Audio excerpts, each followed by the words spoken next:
Moin, hier ist Tim vom Kleverhof. Heute geht es um Blütenendfäule bei deinen Topftomaten. Wir haben für dich ein sensationelles Wundermittel. Und das zeigen wir dir gleich am Anfang des Films. Du brauchst also gar nicht so lange zu gucken.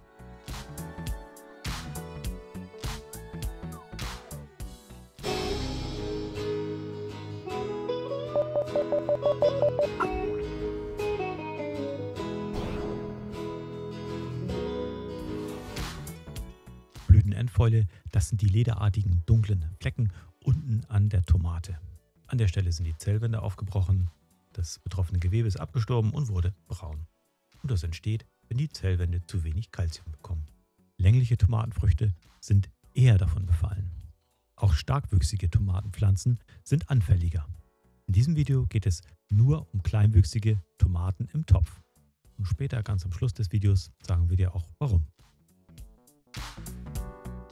Ihr seht schon, das sensationelle Wundermittel ist Regenwasser aus der Tonne.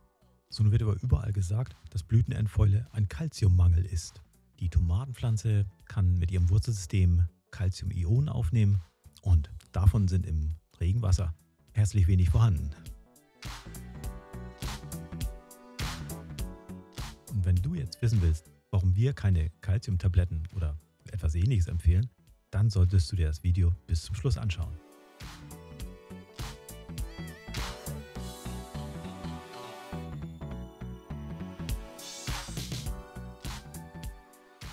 Wir beginnen mal mit einem Test, der auch erfahrene Gärtner ziemlich beeindrucken wird.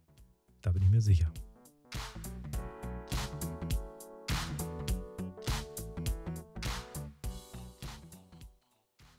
Das hier ist die Tumbling Tiger, eine Ampeltomate mit länglichen Früchten. Und bei dieser Tomatenpflanze werden wir mal die Blütenendfäule auslösen. Das ist ganz einfach. Bevor sich nun die ersten Früchte bilden, greifen wir mal ins Wassermanagement ein. Wir gießen nur so viel, dass die Pflanze gerade eben überlebt. Ihr seht das hier an einem einfachen Feuchtigkeitsmessgerät. Die Tomatenpflanze wird jetzt über Wochen erstmal sehr trocken gehalten.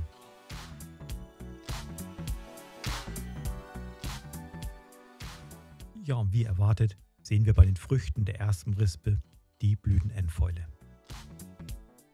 Kurz bevor sich jetzt Früchte an der zweiten Rispe bilden, fahren wir das Wassermanagement hoch. Wir bewässern wieder mehr. Schauen uns das Feuchtigkeitsmessgerät an und das steht hier eher im feuchten Bereich. Die Früchte der zweiten Rispe haben keinerlei Blütenendfäule. Sollte also im Topf Calcium gefehlt haben, dann dürfte die zweite Rispe ja noch viel schlimmer aussehen. In diesem Zusammenhang erzählen wir euch im nächsten Abschnitt des Videos.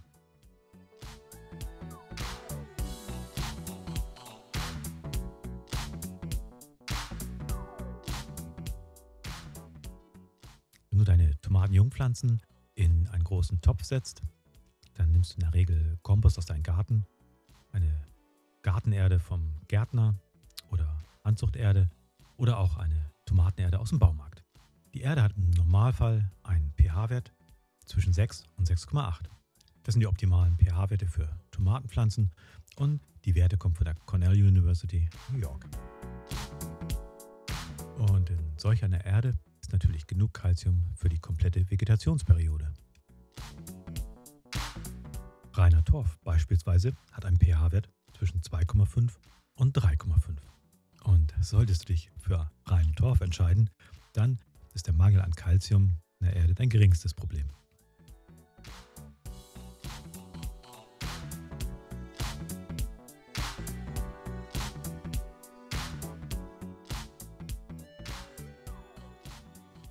An dieser Stelle gehen wir mal wieder in die Botanik und schauen uns an, warum ein korrekter Wasserhaushalt so wichtig für unsere Tomaten ist. Nährstoffe werden von den Pflanzen über die feinsten Wurzeln aufgenommen.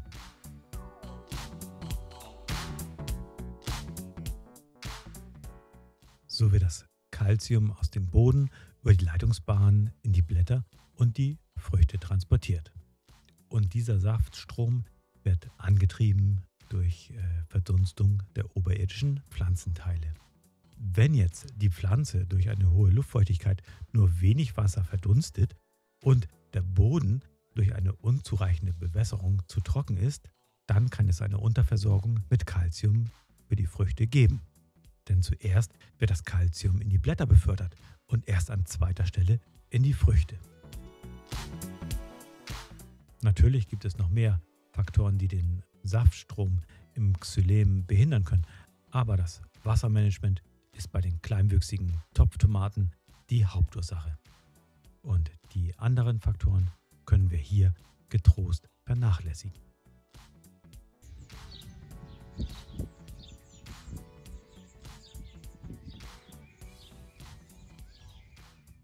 Das hier ist die Kremser Perle, eine Buschtomate mit runden Salattomaten. Das reicht, wenn du diese Sorte feucht hältst. Die wird keine Blütenendfäule bekommen.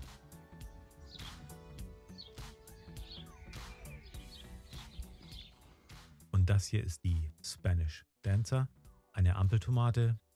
Und wie der Name schon sagt, kannst du die aufhängen oder auf ein Podest stellen. Bei dieser Sorte wachsen die Tomaten aus dem Topf heraus. Die meisten hängen an der Seite. Die Früchte der Spanish Dancer sind länglich, sind rot, haben gelbe Streifen, wunderschön und die schmecken hervorragend. Hier sind wir genau wieder beim Thema. Die länglichen Früchte der Spanish Dancer sind extrem anfällig für Blütenendfäule. Diese Sorten dürfen nach der ersten Fruchtbildung auf keinen Fall trocken fahren. Sie sollten immer etwas Wasser in der Schale haben, immer etwas feuchte Erde haben. Das ist ganz wichtig. Nochmal zusammengefasst, wenn sich die ersten Tomatenfrüchte bilden, dann solltest du darauf achten, dass immer eine Handbreit Wasser in deinem Topfuntersetzer ist. Und damit kannst du die Blütenendfäule bei deinen Topftomaten effektiv verhindern. Aufgrund des recht eindrucksvollen Tests von vorhin können wir sagen, dass die Blütenendfäule bei kleinwüchsigen Topftomaten kein Calciummangel ist, sondern eindeutig ein Wassermangel.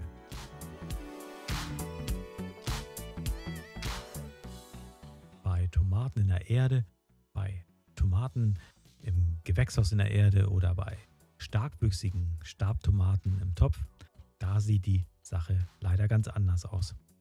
Hier kommen noch weitere Faktoren hinzu, die Blütenendfäule entstehen lassen können. Die Temperatur beträgt 22 Grad.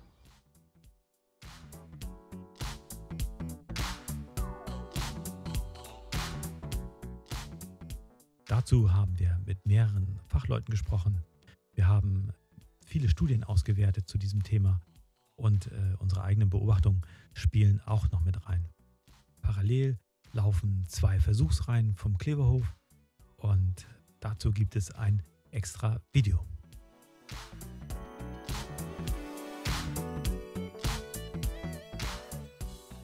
Abonniere den Kanal, denn die Auswertungen zu diesem zweiten Blütenendfäule-Video, die werden richtig spannend werden.